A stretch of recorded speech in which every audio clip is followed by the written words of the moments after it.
नमस्कार दोस्तों, कैसे हैं आप। आज फिर मैं बात करता हूँ महाराष्ट्र के ऊपर। जो देश में महाराष्ट्र का जो सिचुएशन, जो हालात है, वो मैं बयां करता हूँ आपसे। आप कल से देख रहे होंगे कि मीडिया में 2-3 दिनों से के बाद से कल से जो न्यूज़ जो चलने लगा है वो सिर्फ कंगना रनावत पे है। कंगना रनावत को इस तरह से पेश किया जा रहा है, मालूम पता नहीं वो कौन है। क्या महाराष्ट्र से बड़ी कंगना रनावत हो गई है? आप सोचिए, महाराष्ट्र को पीओ को बोलना, पाकिस्तान से कंपेयर करना, फिर उसको उसके पुलिस को गुंडा मवाली बोलना, उसके बाद मीडिया उसको इस तरह से कवरेज कर रही है जैसे पता नहीं क्या है वो। यानी महाराष्ट्र की बदनामी करने से मीडिया उसको इतना हाईलाइट करेगी। आपको लगता है कि ये एक लड़की ऐसा बोल सकती है? आप लोग मुझ पे ये इल्ज़ाम लगा सकते हैं कि वो छोटी शहर से आई, बड़े शहर में आके पैसा कमाई। ये एक डिफरेंट पार्ट है, मगर आप पैसा कमाइए, बड़ा नाम कमाइए और उस शहर में आइए, आप उस शहर को पाकिस्तान बोल दीजिए। आप सोच के देखिए, क्या एक मुंबई जैसे शहर को आप पाकिस्तान बोलेंगे, मराठी मानुस को, यानी आप पाकिस्तानी हैं। और यहाँ की हुकूमत को ना जाने क्या है, वो एकदम साइलेंस मूड में है। मैं कल के जो बीएमसी ने किया, मैं उसको जायज़ नहीं ठहराता हूँ। उसको बेवजह का तूल दिया गया, पर उसको कानूनी रूप से उस पर पेश आया जा सकता था। एग्जाम्पल के तौर पे, अगर आज से कुछ साल पहले आमिर खान ने बोला था मेरा इस देश में नहीं लग रहा है, मैं बाहर चला जाऊं, घबराता है, तो लोगों ने क्या बोला, आप देशद्रोही हो, इनको घर से बाहर निकालो, इनको घर से बाहर निकालो, इनको इस देश में रहने का कोई हक नहीं है। बट अभी क्या हो रहा है, ये मुंबई को पाकिस्तान बता रहे हैं, अब फिर भी लोग इनको ही जायज़ ठहरा रहे हैं। शिवसेना की एक वर्ड गलत थी, दुनिया ने क्रिटिसाइज़ किया, मगर वो वर्ड इतनी भी गलत नहीं थी कि उसने पाकिस्तान जो बोला वो वर्ड छोटी पड़ जाए। आप मराठी मानुस को बदनाम कर रहे हैं, मैं बार बार बोलता हूँ बदनाम कर रहे हैं, और इसको बदनाम कोई और नहीं, भारतीय जनता पार्टी कर रही है। एग्जाम्पल बोलता हूँ आपको, एक पीछे थोड़ा सा लेके चलता हूँ। जामिया यूनिवर्सिटी दिल्ली में लोगों ने, पुलिस एडमिनिस्ट्रेशन ने बिना मतलब का लाइब्रेरी तोड़ा, यूनिवर्सिटी को कितना नुकसान पहुँचाया, पर देश खामोश, मीडिया खामोश, क्योंकि वो भाजपा से रिलेटेड लोग थे। आज तक उसका कोई खोज खबर नहीं। विकास दुबे एक गुंडा मवाली कातिल सब कुछ था, मगर उसको घर तोड़ना कौन से कानूनी राइट है? बदलापुर आपने बनाया, उसको उठा के लाया, इनकाउंटर किया, वो छोड़ दीजिए, मगर उसको घर को तोड़ना कौन से कानूनी लीगल पॉइंट से सही है? आप समझाइए। मगर कंगना रनावत को उस पर एक बिल्डोजर चला, मीडिया ऐसे टूट पड़ी है, ना जाने क्या हो गया। सवारा भास्कर कितना बार आवाज़ इस सरकार के खिलाफ उठाती है भाजपा की, मगर किसी मीडिया में वो न्यूज़ बनता है? आपने सुना है? क्यों नहीं बनता है? क्योंकि वो एक्टर है, वो लड़की है, वो आवाज़ उठा रही है, उसकी आवाज़ को दबा दीजिए। कंगना रनावत की आवाज़ को बुलंद कर दीजिए, क्योंकि भाजपा उसको सपोर्ट कर रही है। इसलिए सिर्फ भाजपा के लोग उसके पीछे, इसलिए सिर्फ अगर आम इंसान कोई भी पाकिस्तान बोल दे हिंदुस्तान को, भारत के एक हिस्से को, क्या देश उसको माफ़ करेगा? मैं बोलता हूँ उस पर एनएसए लगना चाहिए था, पर एनएसए क्यों नहीं लगाया? इस देश को इस तरह से बदनाम किया जा रहा है और मीडिया जो है उनको ही साथ दे रही है, ये नहीं होना चाहिए था। भीमा राव कोरेगांव के मामला आप देख लीजिए, वर्करा राव, सुधा भारद्वाज, गौतम नौलखा, इनको उठा के बंद कर दिया गया, आज तक बंद है, जेल में है। क्या गुनाह था? राइट टू फ्रीडम स्पीच यहाँ नहीं था? महाराष्ट्र की सरकार ने, उस वक्त की बीजेपी ने उठा के बंद किया और वो आज तक जेल में है। पर इसके साथ खड़ी है, क्यों खड़ी है भाई? हिंदुस्तान का एक महाराष्ट्र के पार्ट को आप पाकिस्तान बोलिए और फिर भी मीडिया आपके साथ दे, क्योंकि भारतीय जनता पार्टी आपके साथ है। और अब भारतीय जनता पार्टी आपके साथ है तो कुछ भी आप बोल सकते हैं। ये कौन से कानून में है आप बताइए। स्वरा भास्कर की आवाज को सिर्फ दबा दिया जाता है और कंगना रनावत की आवाज को उठाया जा रहा है। आप सोचिए ये देश कहां जा रहा है। ये आप लोगों को सोचने की बहुत ही ज़रूरत है, क्योंकि देश गुमराह हो रहा है और मीडिया आपको गुमराह कर रही है। और मैं बार बार बोलता हूँ कि ये मीडिया आपको बर्बाद कर देगी। मीडिया आपको बर्बाद कर देगी, क्योंकि मीडिया कभी आपके असल मुद्दों से, आपके ज़िंदगी के मुद्दों पे बात नहीं करेगी। आपकी न्यूज़ देखना आपको अपने आप को बर्बाद करना है। मैं बार बार बोलता हूँ, न्यूज़ देखिएगा आप बर्बाद हो जाइएगा। कंगना रनावत को सिर्फ इसलिए हाईलाइट किया जा रहा है क्योंकि वो बीजेपी से जुड़ी हुई है। और भी लोग एक्टर आवाज़ उठाते हैं, उनको देशद्रोही बनाओ, इनको देशभक्त बनाओ। ये दो कानून नहीं चलता है। सुप्रीम कोर्ट आंख पे पट्टी बांध के जो काम कर रहा है वो भी नहीं चलेगा। सुप्रीम कोर्ट बीजेपी से जुड़े हुए लोगों को हमेशा सपोर्ट देता है। क्या अर्नब गोस्वामी किस लहजे में बात करता है, ए उद्धव, ए संजय राउत, ए अनिल देशमुख, क्या ये बात करने का तरीका है? कल हो के अगर कोई और मीडिया न्यूज़ और कोई एंकर बोले ए मोदी, ए अमित शाह, ए जेपी नड्डा इधर, क्या इसको सही करेंगे? क्या आप इस तरह का देश बनाना चाहते हैं? आप किस तरह का देश बनाना चाह रहे हैं? भाजपा आपको लोकतंत्र खत्म करना चाहती है।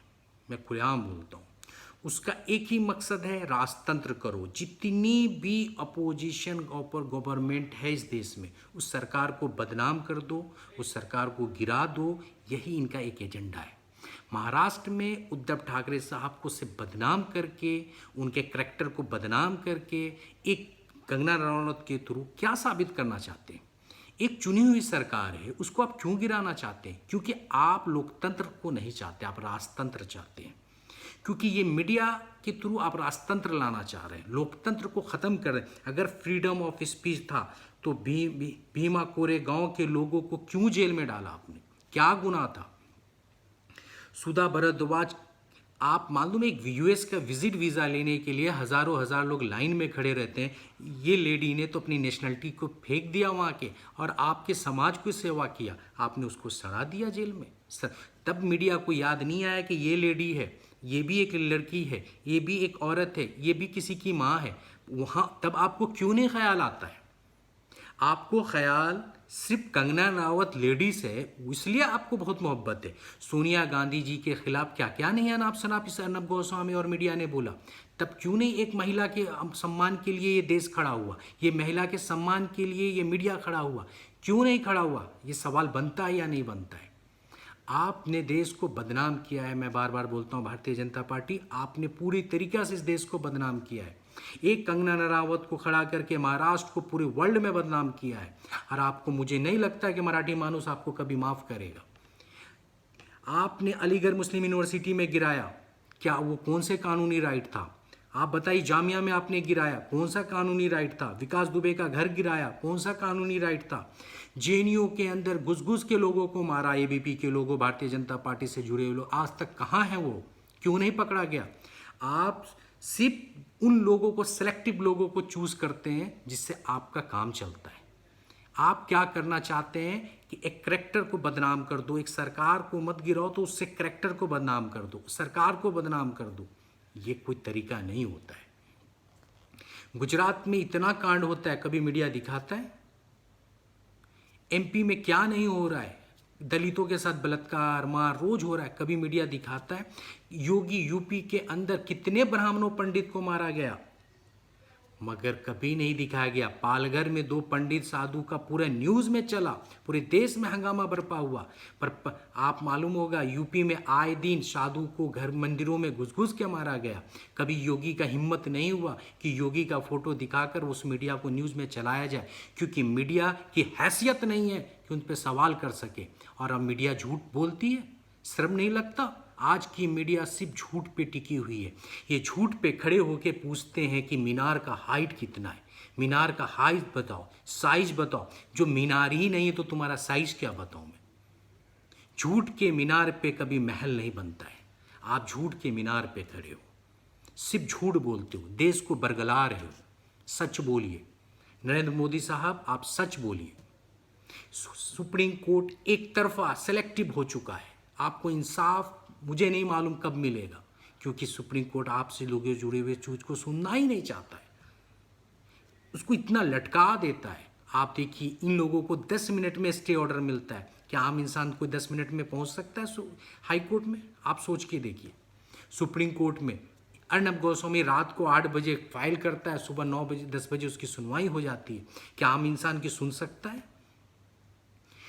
जमातियों को लेकर कितनी बदनामियां किया मीडिया ने। आज एक बार मीडिया ने माफ मांगा कि जमात के लोगों को मैंने बदनाम किया, उसको कोरोना को फैलाने का जिम्मेदार ठहराया। कभी माफ मांगा? नहीं मांगा। सोनिया गांधी के खिलाफ कितने लोगों ने गालियां दिया, तब वो महिला नहीं दिखती है। स्वरा भास्कर के लिए महिला नहीं दिखती है, भरद्वाज जी के लिए महिला नहीं दिखती है। सिर्फ उनको वही महिला दिखती है जो लेडीज से जुड़ी, जो भारतीय जनता पार्टी से जुड़ी हुई है, जो भारतीय जनता पार्टी में उसको सम्मान के लिए मीडिया खड़ी हो जाती है। दूसरे दलों में है या दूसरे आम नागरिक है, उनके लिए मीडिया के अंदर कोई दिल नहीं है। ये कौन सा इंसाफ है आपका? आप महाराष्ट्र को, मैं आज फिर से एक बार रिपीट करता हूँ, महाराष्ट्र को मत बदनाम करो। कंगना रनौत के साथ जो मीडिया आज खड़ी है वो झूठ है। कंगना रनौत ने गुनाह किया है, उसको पीओ को उसने नहीं बोलना चाहिए, पाकिस्तान नहीं बोलना। उसके ऊपर कितनी बार डिबेट किया मीडिया ने, एक डिबेट दिखाई है जिस पे उन्होंने उसको क्रिटिसाइज किया हो, जिसके लोगों ने उसको बदतर बोला हो, नहीं किसी ने बोला। सिर्फ संजय राउत को बदनाम किया। मैं संजय राउत का कोई प्रवक्ता नहीं हूँ, मगर उसने भी कोई गलत नहीं बोला।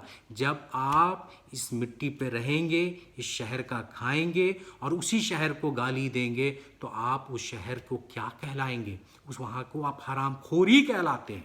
अगर आप उस जगह पे खाते हैं, पीते हैं, उसके साथ गद्दारी करते हैं, तो आपको हरामखोर ना बोले तो क्या बोले? आप बताइए।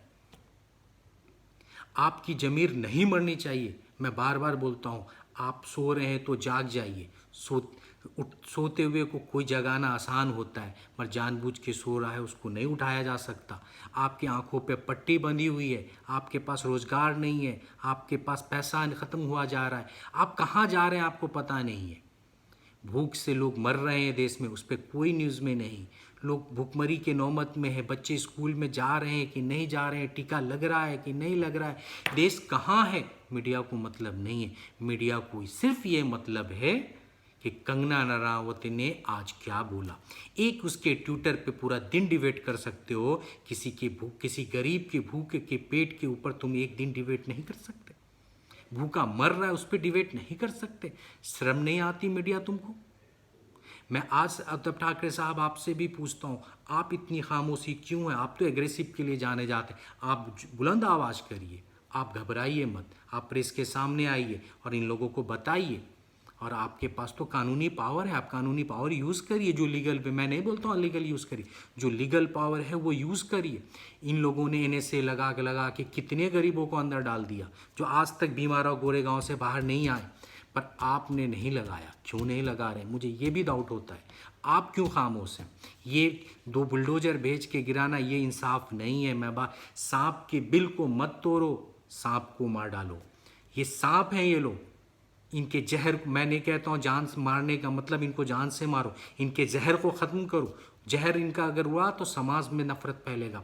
जो मुंबई हमारा हर कल्चर के लोग हैं, हर रिलीजियस के लोग हैं, जो प्यार मोहब्बत, उनमें ये नफ़रत फैलाना चाह रही है। क्या आप उस नफ़रत को रोकिए? उद्धव साहब ये वक्त है, नहीं तो ये नफ़रत इतनी फैल जाएगी, ये समाज टूट जाएगा, फिर आपके हाथ में कुछ नहीं बचेगा। अभी वक्त है, आप रोक लीजिए। मैं यही आपसे विनती करता हूँ, जो कानूनी राय है वो लीजिए और इन पे एक्शन लीजिए। ऐसा ना कि वक्त आपके हाथ से निकल जाए और दुनिया देखती रह जाएगी। ये महाराष्ट्र शहर को बचा लीजिए। मैं आपसे बार बार हाथ जोड़ के उद्धव ठाकरे साहब बोलता हूँ, इस समाज को बचाइए, ये आपकी जिम्मेदारी है। आप एक चुने हुए चीफ मिनिस्टर हैं और इस तरह से आपको बदनाम किया जा रहा है, इस तरह आपके नाम को लिया जा रहा है जैसे गुंडे मवाली के लोगों को नाम लेते हैं, उसको भी लोग तमीज़ से नाम लेते हैं। मगर आपको ए उद्धव, ये कौन सा भाषा है? तो मेहरबानी करके उद्धव ठाकरे साहब अब जाग जाइए, अब जाग जाइए। एक्शन का वक्त है, एक्शन लीजिए, कानूनी एक्शन लीजिए। Thank you. मैं आप समाज के लोगों से भी विनती करता हूँ, आप भी उठिए और इनके खिलाफ आवाज़ उठाइए। नमस्कार।